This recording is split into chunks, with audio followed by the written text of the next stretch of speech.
जब मैं एंटर हुई हूँ तो हालात ही बहुत बुरे हो चुके हैं। पहले मैं फ़िल्मों में काम कर चुकी हूँ और फिर मैंने ड्रामे किए थे, फिर मैंने छोड़ दिए थे। अगर हमारे घर का किचन चल रहा तो वो ड्रामों से चल रहा है। लोग अपनी फैमिलियों को छोड़ के रात को ड्रामा देखने आते हैं तो आई थिंक सो उनको पसंद आते हैं हम लोग। ड्रामों में पेमेंट इसमें कोई शक नहीं है, अभी तो मतलब बहुत कम मिल रही है। बेसिकली शोज़ भी करती हूँ बाहर, आउट ऑफ कंट्री, दुबई में, लंदन में, कि वहाँ पे शोज़ होते हैं, सेपरेट होते हैं, तो वो शोज़ करती हूँ। फंक्शन में प्राइवेट जो हैं बहुत पहले करती थी, अब मैंने छोड़ दी। यदि मुझे कोई अच्छा इंसान मिलेगा मेरे लेवल का तो फिर करूँगी। मुझे शक्ल से, सूरत से, जवानी से कुछ लेना देना नहीं, भले वो 80 साल का बूढ़ा हो।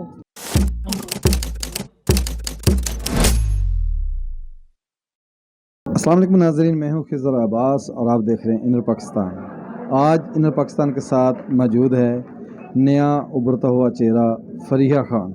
इनसे बात करते हैं, इनसे पूछते हैं कि कौन से ख्वाब लेकर ये इस दुनिया में दाखिल हो रही हैं। अस्सलाम वालेकुम जी। वालेकुम अस्सलाम। कैसी हैं फ़रीहा जी? जी मैं ठीक ठाक हूँ, आप कैसे हो? अल्हम्दुलिल्लाह। अच्छा फ़रीहा जी, ये बताएं कि कौन से ख्वाब सजाकर आप इस दुनिया में दाखिल हुई, क्या क्या आपके अरमान हैं, हमारे नाज़रीन को बताएं।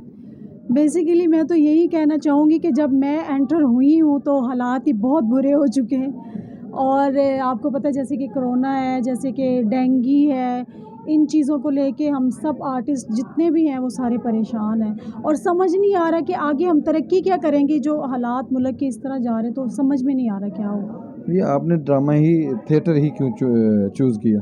क्योंकि इसलिए कि पहले मैं फ़िल्मों में काम कर चुकी हूँ और फिर मैंने ड्रामे किए थे, फिर मैंने छोड़ दिए थे, फिर उसके दोबारा फिर मैं इन हुई हूँ। तो ड्रामे छोड़े क्यों थे और फिल्में क्यों नहीं बन रही? फ़िल्में तो आपको पता गुर्बत की वजह से बिल्कुल ही फ़िल्म इंडस्ट्री ख़त्म हो चुकी है, जिसकी वजह से फ़िल्में बंद हो चुकी हैं। तो अभी जो अगर काम हो रहा है तो वो सिर्फ़ ड्रामों में हो रहा है।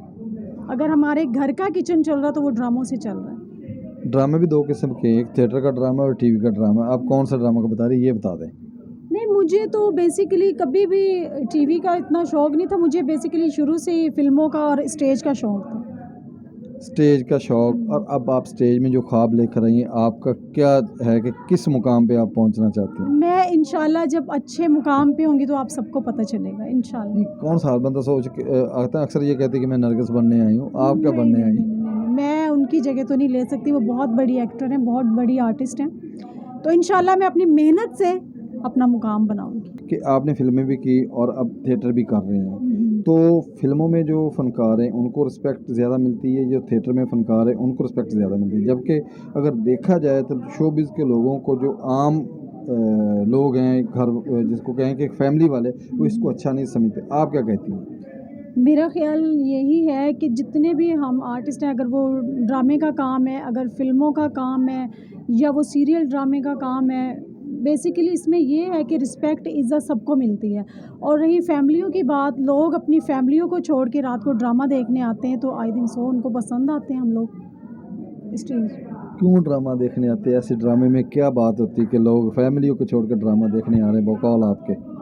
क्योंकि फैमिली को देख के सुबह से दफ्तर से, ऑफिस से थके हुए आते हैं तो उनको थोड़ा फ्रेश होना, हर इंसान को चाहिए कि वो फ्रेश रहना चाहता है। तो मेरे ख़्याल से यही है कि वो फैमिली को जब छोड़ के ड्रामा हमारा स्टेज देखने आते हैं तो यहाँ पे वो, मेरे ख़्याल से उनका माइंड जो है ना वो फ्रेश हो जाता है। अच्छा, क्या वजह है आपकी नज़र में कि अक्सर जो थिएटर की फ़नकार आए हैं उन पे फायरिंग हो जाती है, कुछ हैं जो कि इसमें मर भी चुकी हैं, तो ऐसा क्यों इनके साथ होता है जबकि बाकी फील्ड है वहाँ पे ऐसा नहीं होता है? नहीं, इसका मैं कुछ नहीं कह सकती। क्यों क्यों कुछ नहीं कहते? नहीं, मुझे कुछ पता नहीं इस बारे में, मैं ज़्यादा नॉलेज नहीं रखती, मुझे इतना पता नहीं। नहीं, आपके सामने किस्मत बेग है, उस पे फायरिंग हुई नहीं, नहीं, वो। इस चीज़ का मुझे नहीं पता। बस मैं तो ये एक छोटी-सी बात करूँगी कि अल्लाह पाक, अगर सब इंसानों का रिज़्क किसी तरीके से लिखा हुआ है, तो मैं यही कहूँगी कि अल्लाह हम सब की हिफ़ाज़त करे और अल्लाह ताला आप लोगों की भी हिफ़ाज़त करे। मैं तो सिर्फ़ इतना सा कहूँगी, क्योंकि काम जो है ना वो चाहे आप बाहर कर लो, चाहे आउट ऑफ कंट्री कर लो, आउट ऑफ सिटी कर लो, कहीं भी कर लो, इसमें अल्लाह ही आपकी हिफ़ाज़त करता है। बिल्कुल। अच्छा, फिर ये बताएं कि आप इतने कॉस्टली जो है वो ड्रेसेस पहनती हैं, किस तरह ये सारा कुछ मैनेज होता है? जबकि जहाँ तक हमें इल्म है कि ड्रामा में पेमेंट तो आपको बहुत थोड़ी मिलती हो। ड्रामों में पेमेंट इसमें कोई शक नहीं है, अभी तो मतलब बहुत कम मिल रही है। तो जो ड्रेसों का शौक़ मुझे शुरू से ही है। मैं ख़ुद से अपनी ड्रेसिंग और शूज़ इनका बहुत पहले से ख़्याल रखती हूँ। मैनेज कैसे करते हैं जब आपकी सारी जो कमाई है वो थिएटर से है, आपके इंडस्ट्री से, तो इसको मैनेज किस तरह करते हैं? यहाँ पे तो पेमेंट इतनी मिलती नहीं कि आपके जो साथ डांसर लड़के हैं उनको पे करें, साथ ये ड्रेसेस, साथ मेकअप आर्टिस्ट, ये सारी चीज़ें किस तरह इन सब चीज़ों को मैनेज करती है? पैसा कहाँ से ले आती हैं? नहीं, मैं बेसिकली शोज़ भी करती हूँ बाहर, आउट ऑफ कंट्री, दुबई में, लंदन में, इधर-उधर शो वगैरह करती हूँ, वहाँ से मेरी ये चीज़ें पूरी होती हैं। किस तरह के शोज़? मतलब ये है कि वहाँ पे शोज़ होते हैं, सेपरेट होते हैं, तो वो शोज़ करती खुल के बताएं ना, अब नाजरीन को नाजरीन आपके बारे में भी जानना चाहते हैं और इस फील्ड के बारे में भी जानना क्योंकि चाहते हैं। मैं आपको यही कहना चाहती हूँ कि जो हमारा ये स्टेज का काम है ना, तो यही लोग हमें आउट ऑफ कंट्री भेजते हैं, जहाँ 1 हफ़्ते के लिए, 2 हफ़्ते के लिए, 1 महीने के लिए, तो वहाँ से हमारा शो जो इसका पैकेज होता है वो पूरा हो जाता है। अच्छा, फ्री है यहाँ पे और भी चीज़ चलती है कि यहाँ पे कुछ लड़कियाँ हैं, उनकी वीडियो भी वायरल हुई कि वो प्राइवेट पार्टी जिसको हम मुजरा बोलते हैं वो भी करती हैं, तो आपका भी कभी इत्तेफाक हुआ है इस तरह की पार्टी का? नहीं, इत्तेफाक नहीं हुआ। ये कोई वो बात नहीं है कि इत्तेफाक नहीं हुआ। बेसिकली फ़ंक्शन मैं प्राइवेट जो हैं बहुत पहले करती थी, अब मैंने छोड़ दी। क्यों? अब मैं ज़रा इस फील्ड में आ चुकी हूँ दोबारा से। क्यों छोड़े क्यों? नहीं, अपनी मर्ज़ी से छोड़े, किसी की कोई पाबंदी नहीं थी, किसी का कुछ भी नहीं था, अपनी मर्ज़ी से मैंने छोड़ा। शादी कब तक करनी? शादी मुझे कोई अच्छा इंसान मिलेगा मेरे लेवल का तो फिर करूँगी। आम इंसान से नहीं कर सकती, क्या जो मुझे पूरा ना कर सके, जो मेरे लिए कुछ कर ना सके, जो मुझे ऐसा इंसान नहीं चाहिए जो मेरे पास से खाए, और मतलब मुझे ऐसा इंसान चाहिए जो मेरे लिए कमाए और मुझे घर लेके दे, मुझे बंगला लेके दे, मुझे गाड़ी लेके दे। उस इंसान से मैं शादी करूँगी, उससे नहीं करूँगी जो मेरे पास से खाए। आपका कहने का मतलब है कि यहाँ पे ऐसी भी शादियाँ हुई हैं कि जो औरत की कमाई खाते हैं बजाय ये कि उसको कमा कर खिलाएं, ऐसा भी है इस फील्ड मुझे में? किसी का नहीं पता, मैं अपनी बात कर रही हूँ कि ऐसा ज़िंदगी में हो जाता है कि कोई आपको अगर पसंद आ जाता है तो आप उसको बिठा के, कि मैं इस तरह नहीं करूँगी। तो बहुत से लोग हैं जो मतलब मेरे साथ अटैच हैं। मैं अपने फ्रेंड की बात कर रही हूँ, तो बस यही मेरा मैसेज है कि यार इंसान को दूसरों का भी सोचना चाहिए।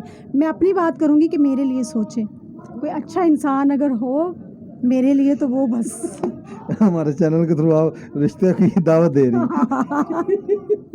जो अच्छा इंसान है वो मेरे लिए बस अल्लाह ताला अब मेरे लेकिन लिए। आपने कहा जी दौलतमंद हो, आपको घर लेकर जाए, उसकी हाँ, कुछ शक्ल सूरत भी होनी चाहिए, या बस ठीक है दौलतमंद हो, शक्ल सूरत हो, जैसा भी चल जाएगा? सूरत से मुझे कुछ लेना देना नहीं है, उसके पास पैसा हो, जो मुझे खुश रखे, मेरी फैमिली को सपोर्ट करे, ऐसा इंसान मुझे चाहिए। मुझे शक्ल से, सूरत से, जवानी से कुछ लेना देना नहीं, भले वो 80 साल का बूढ़ा हो, उससे भी मैं कर लंबे हाथ मारना चाहती। मैं उससे भी कर लूँगी। अब तो इस मुकाम पे इंसान आ चुका होता है ना कि गलतियाँ कर कर के सुधर जाता है, तो अब मुझे कोई 80 साल का बूढ़ा भी मिलेगा, मैं उससे भी शादी कर लूँ। इसका मतलब है आपको कभी ज़िंदगी में प्यार हुआ जो आप अभी नहीं कहा कि गलतियाँ करके इंसान सुधर जाता है? हाँ, प्यार इंसान को हो जाता है, तो ये कोई बड़ी बात नहीं है। प्यार के नाम पे आपकी आंखें नम होना और आपका चेहरा मुरझा जाना, कुछ लगता है गहरा? आप अपने पास से ना गए कि मेरा चेहरा मुरझा गया या मेरी आंखें नम हुई हैं। वो एक वक्त ये तो मेरा गुजर गया, कैमरामैन भी बताएगा कि हुई हैं आंखें। वो एक टाइम था, एक वक्त था, गुजर गया। तो कौन अब था वो खुशकिस्मत जिसके साथ आपको लव हुआ था? नहीं कोई नहीं था, बस छोड़ दे, वो पर्सनल बातें होती वो ना पूछ। अच्छा, फिर ये बताएं कि थिएटर के जो मौजूदा हालात चल रहे हैं, यहाँ पे अक्सर पिछले दिनों भी कुछ वीडियोस आई कि जो थिएटर आर्टिस्ट हैं उन्होंने बड़ा बोल्ड काम किया, ड्रेसेस के हिसाब से भी बड़े बोल्ड पहने हुए थे, स्टेप भी उनके बोल्ड थे, तो आप क्या समझती हैं कि आने वाले दौर में इस तरह के अगर काम चलता रहा तो थिएटर बंद हो सकता है? यार इसके बारे में मैं किसी भी आर्टिस्ट की बुराई नहीं करूँगी, क्योंकि मैं ख़ुद थिएटर करती हूँ। और रही ये बात कि उसने इस तरह किया, उसने मुझे किसी के मसले में या किसी के स्टेप पे या किसी के उस चीज़ पे मुझे बिल्कुल भी नहीं है, एतराज़ नहीं है, क्योंकि ये ऑडियंस जानती है कि वो परफॉर्मेंस कैसी देख रहे हैं। थिएटर में ऐसा वल्गर क्यों काम हो रहा है कि जिसकी वजह से थिएटर आने वाले दौर में बंद हो जाए? आप क्या मैसेज देंगी उन आर्टिस्टों के लिए? नहीं, वर्गर तो कोई भी नहीं कर रहा, मैं तो इतनी सी बात जानती हूँ कि वर्गर अभी तक किसी ने भी नहीं किया। तो वर्गर आप देखिए कि मैंने तो नहीं किसी को देखा। क्या मैसेज देंगी आप हमारे चाहने वालों को? मैं यही चाहने वालों को मैसेज दूंगी कि कोरोना है, डेंगू है और हालात बहुत बुरे हैं और गुर्बत बहुत आ गई है मुल्क पे।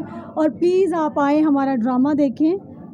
थिएटर का नाम है, पता तो है ही आपको। चलें जी, आपको पता है थिएटर का नाम था तमासील, जहाँ पे ये ड्रामा कर रही हैं। इनका मैसेज है कि आप आएँ, ड्रामा क्योंकि देखें। इन्होंने मुझे मना किया था कि तमासील का नाम नहीं बताना, इसलिए मैं नहीं, मैंने तो मना नहीं किया, मैंने तो खुद बता दिया है।